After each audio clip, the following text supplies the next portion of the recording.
Bueno, a continuación les voy a presentar dos ejemplos de lo que hacemos para identificar genes asociados a enfermedades oculares.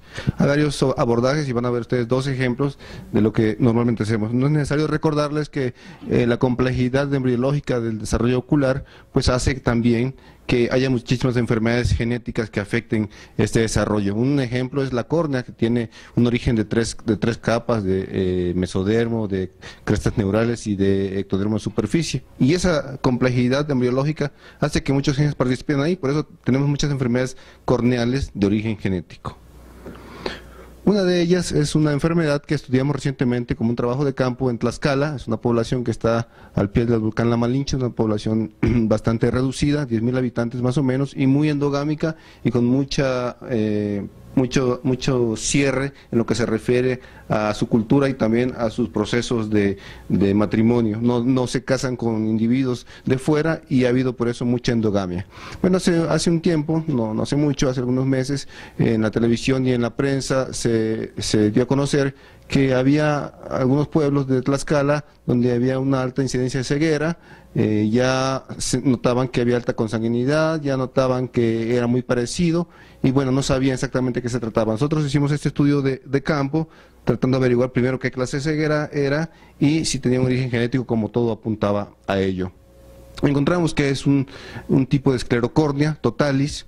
Es muy homogéneo el cuadro, hay más o menos 30 pacientes en esa población, lo que es mucho para una población de ese tamaño, pero esto se debe evidentemente a la endogamia. Pero vean ustedes, el fenotipo es una esclerocórnea totalis. Con el tiempo estos pacientes desarrollan glaucoma, tisis bulbi, los pacientes tienen muy mala visión, algunos de ellos tienen ectropión, algunos tienen otras alteraciones a nivel del segmento anterior, pero es el cuadro muy homogéneo. Aquí vemos otro paciente con estas anomalías. Y algo que se hizo ya con el estudio de ultrasonido fue identificar que también había afaquia congénita. En todos los pacientes con esclerocórnea se acompañaban de afaquia congénita bilateral y coloboma en nervio óptico en la mayoría de ellos. No en todos, pero en muchos de ellos se encontraba un coloboma de la cabeza del nervio óptico. En el trabajo de campo confirmamos que es un padecimiento autosómico recesivo. El cuadro es muy homogéneo. Después en genética, después de identificar un fenotipo, identificar su tipo de transmisión por árbol genealógico, pues lo que sigue es identificar cuál es el gen que está dando este problema. Hay 25.000 genes, como ustedes saben, y lo que uno quiere como genetista es identificar qué gen es el responsable en estas familias, que evidentemente es el mismo en todos ellos porque se está comportando de una manera hereditaria. El primer abordaje que voy a comentarles es el gen candidato, así se llama, abordaje de gen candidato. En lugar de estudiar cientos de genes o docenas de genes, pues puedo buscar en la literatura si hay un fenotipo que se parezca. Hay un gen asociado a esclerocórnea, en este momento no lo había, por lo tanto no teníamos un candidato al cual secuenciar o estudiar.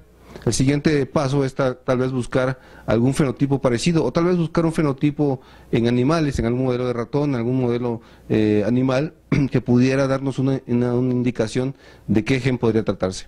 Encontramos un gen que se llama FOXC3 en la literatura, que se había visto mutaciones en él, en un síndrome de disgenesia del segmento anterior y cataratas.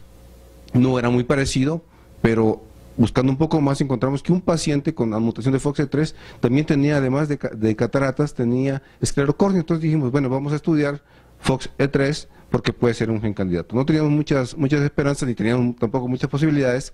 FOXC3 está en el cromosoma 1, es un gen más o menos pequeño, así que lo intentamos.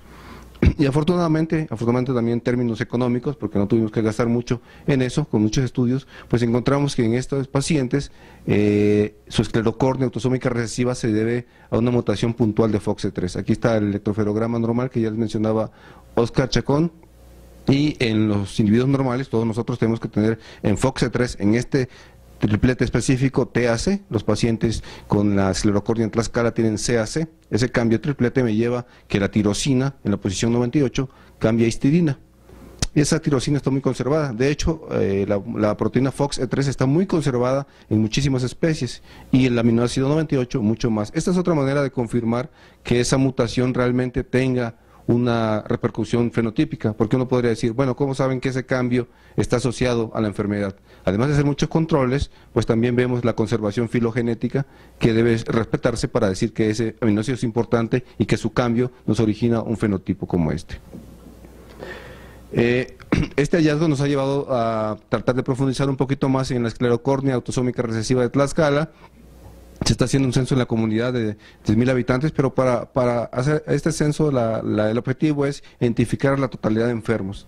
Cuántos enfermos exactamente hay de esclerocórnea, y lo más importante, a mi parecer, es que se ha hecho un muestreo de más o menos 400 sujetos de la comunidad, sanos, para identificar la frecuencia de portadores. Acuérdense que es una enfermedad recesiva, que los portadores no manifiestan nada, pero que se siguen casando entre ellos y por lo tanto siguen haciendo niños con la enfermedad. Si nosotros podemos saber cuál es la frecuencia de portadores, podemos dar un riesgo a esos pacientes. ¿Y por qué no? Pues hacer un diagnóstico prenatal, como mencionaba Oscar. El segundo ejemplo que quiero mencionarles de identificación de genes asociados a anomalías oculares es retinosis pigmentaria. Todos sabemos que es muy complicada, no solamente a nivel clínico, sino también a nivel genético, porque si nosotros pensamos en una retinosis pigmentaria autosómica dominante, pues tenemos varios genes que pueden estar involucrados. Es decir, en una familia que llega con un árbol genealógico dominante, puedo tener mutación en rodopsina, pero también puede ser en el gen de RP1, o en periferina, o en RDS. El problema es identificar en cada familia cuál es el gen mutante. No es tan complicada la dominante como la recesiva, que por mala suerte es la más frecuente. Lo más frecuente es que lleguen pacientes con herencia recesiva, y entonces tenemos más de 30 genes que pueden ser el responsable de esa enfermedad. Entonces estudiarlo genéticamente es muy difícil, a menos que tengamos ya la certeza, por fenotipo tal vez, en algunos casos, de que puede ser un gen u otro. Y en la ligada al X, pues es más fácil, hay muy pocos genes.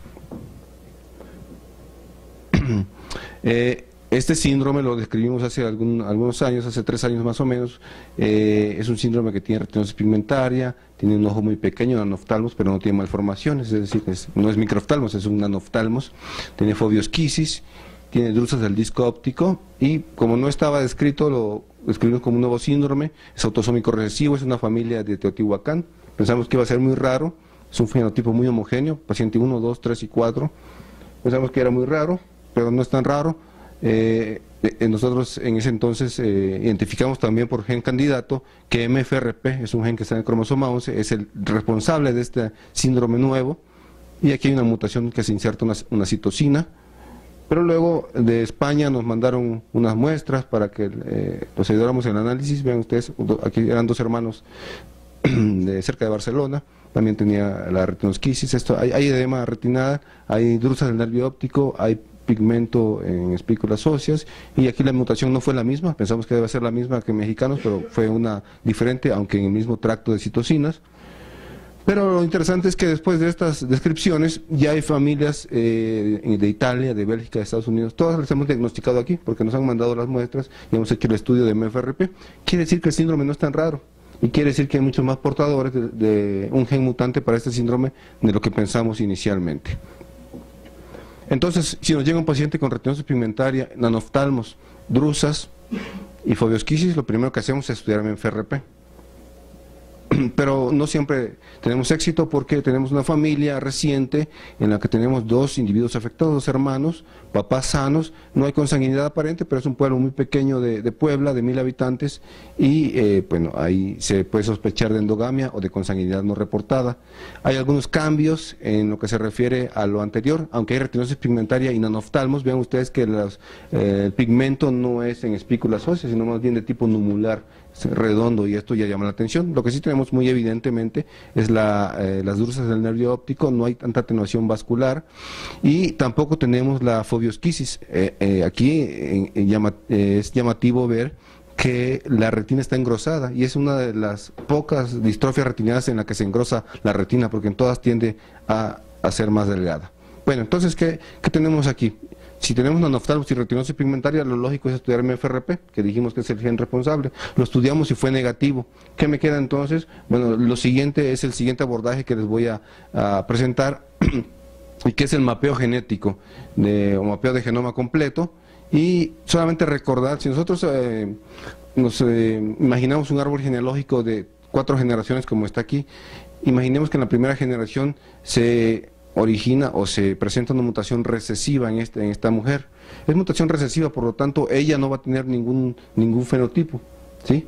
Esta mutación recesiva la transmite a 2 de sus hijos, y esta mutación recesiva se sigue transmitiendo. Cuando hay consanguinidad, cuando hay un matrimonio consanguíneo, como ocurre aquí entre estos primos hermanos, esos genes recesivos pueden ya unirse en la descendencia, uno de la mamá y uno del papá. Y entonces ya tenemos un individuo que está afectado porque ya recibió ambas copias de la enfermedad.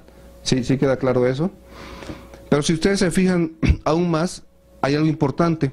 El cromosoma del cual se originó la mutación recesiva es un cromosoma que aquí lo ponen en blanco completamente y que a pesar de que ha pasado 3 generaciones, aún conserva algo de esa figura blanca o de ese color blanco, porque los cromosomas se van transmitiendo a los hijos por bloques, no se transmiten todos idénticos, sino se transmiten por bloques, pero aunque pasen muchas generaciones, siempre va a tener una pequeña parte del blanco que está circundando a la mutación. Eso me permite identificar qué regiones son idénticas a los lados en los pacientes y no en los sanos. Para eso antes tengo que recordarles que hay una variante genética que se llama SNPs o polimorfismos de base única. Todos los tenemos. Ocurren una vez cada 100 o 300 bases. Imaginen una cadena de DNA de un individuo 1 y del individuo 2. Es idéntica, pero en una posición específica, un individuo tiene T y otro tiene C. ¿Sí? Y eso ocurre cada 100 a 300 bases y se calcula que hay entre 3 y 10 millones de SNPs en el genoma humano y es normal. Pero esa variabilidad me permite utilizarlos como marcadores genéticos. Si yo puedo identificar todos o la mayoría de los SNPs de un individuo, pues también puedo saber qué zonas son idénticas o parecidas con otro sujeto al que le estudie los SNPs. Y algo que ha venido a revolucionar el estudio genético de SNPs y otras áreas de la genética son los chips de DNA o microarreglos. Estos chips son unas laminillas en las que hay miles de sondas o secuencias de DNA que al ponerse en contacto con el DNA de un sujeto, pues me pueden decir qué tanto parecido hay o qué tanto parecido no hay con una muestra específica. Aquí está el proceso, no vamos a entrar en detalle, solamente recordar que se puede fragmentar el DNA con una enzima de restricción y al final enriquecer una serie de fragmentos de DNA donde van los SNPs y poder detectarlos con este chip, con el microarreglo. Este chip específicamente puede detectar 260.000 SNPs en un solo experimento, lo que es muchísimo. Aún hay más poderosos, hay chips que pueden estudiar 1 millón de SNPs en un solo ensayo. Bueno, entonces, recordando lo de la mutación recesiva que se puede unir en la 4ª generación, pues si yo puedo identificar en estos dos, por ejemplo, estos dos sujetos, cuál región de su genoma, en qué cromosoma, son idénticos, por ejemplo, yo tengo alelo A y alelo B, si aquí es BB, BB, BB, AA, etcétera, puedo decir, esta región es idéntica y esta no. Entonces, en la región idéntica, entre estos dos, seguro, dentro de esa va el gen responsable de la enfermedad y puedo mapearlo y puedo estudiarlo. Que fue lo que hicimos en esta familia de retinosis pigmentaria y nanoftalmos que era negativa para MFRP, el gen que pensamos inicialmente. Esto que está aquí es el resultado del análisis de los 260.000 SNPs. Y la línea roja me dice en qué cromosoma son más idénticos los afectados. Y aquí me está diciendo que el cromosoma 1, el 2, el 3, el 5 y el 13 tienen regiones que son idénticas en los dos enfermos. Pero la más importante es la del cromosoma 1, por eso nos dimos a la tarea de estudiar esa específicamente. Afortunadamente ya hay muchas bases de datos y muchos programas que nos ayudan a esto. La región, si la vemos más en detalle, del cromosoma 1 son 15 megabases. ¿Cuánto es esto en número de bases? ¿Cuántas bases son 15 megabases? 15 millones de bases, ¿no? Lo que es muchísimo, ¿sí? Estudiar 15 millones de bases y buscar una mutación puntual, pues es prácticamente un trabajo de años. Les repito, nos ayudan mucho los software, los programas ya diseñados para esto. Nos dice este programa que en esas 15 megabases que encontramos común en los pacientes hay 142 genes. Ya tenemos un poquito más fácil. Ahora, ¿cuál de esos 142 genes escogemos para estudiar y demostrar que esa es la causa o el causante de la enfermedad? Bueno, también nos puede ayudar los software que nos pueden seleccionar o clasificar esos genes por fenotipo esqueleto, fenotipo urinario, fenotipo de visión y ojo. No siempre pueden estos ser de ayuda porque hay muchos genes que no se sabe exactamente su función, pero si ya se sabe, qué bueno. Y aquí fue uno de esos casos en que se sabía. El programa nos dice que en esa región de 15 millones de megabases y dentro de esos 142 genes de la región, hay dos que tienen que ver con ojo. Uno es CRB1, y este fue nuestro candidato porque CRB1 es un gen de amaurosis congénita de Leber, una forma de retinosis pigmentaria que es la más severa, que es la congénita, y que bueno, pues no es una retinosis como tal, pero tiene que ver entonces con la función de fotorreceptores. Y CRB1 fue nuestro candidato y pudimos llegar a buen término en este estudio porque demostramos que en los pacientes, los dos pacientes afectados, tienen una mutación de STOP en ese gen CRB1 que está en esa región. Hay una mutación que cambia el aminoácido tirosina a un codón de terminación. Vean aquí que no cambia un aminoácido por otro, como en las anteriores de sentido equivocado, sino es una mutación sin sentido porque cambia un codón de un aminoácido tirosina a un codón de paro. La proteína se trunca ahí y tenemos la enfermedad. En los papás, obviamente, este resultado fue heterocigoto, como portadores que deben ser. Entonces, ¿qué quiero comentarles con esto? Lo primero es que mostrarles que los abordajes de gen candidato y de mapeo del genoma, que son muy diferentes, son igualmente efectivos para enfermedades oculares. Podemos nosotros proponer, y si no, esa propuesta no funciona, bueno, pues podemos ir un poquito más a tecnologías más novedosas. Este es el primer ejemplo en nuestro país de mapeo del genoma completo por microarreglos en el que se encuentra la causa de una enfermedad, y es muy grato que sea una enfermedad oftalmológica. Y en tercer lugar, esto que parecería todavía un poquito de ciencia ficción y en qué puede ayudar al paciente, nos ayuda mucho al diagnóstico, al pronóstico y también al asesoramiento, pero todo esto va encaminado a identificar las bases moleculares de las enfermedades y seguro va a permitir un mejor tratamiento, como esta es una realidad en Leber, por ejemplo. Ya pacientes con Leber están recibiendo terapia génica y están mejorando y van a seguir otras enfermedades. Finalmente, agradecer a los que han participado en estas investigaciones y a ustedes por su atención. Gracias.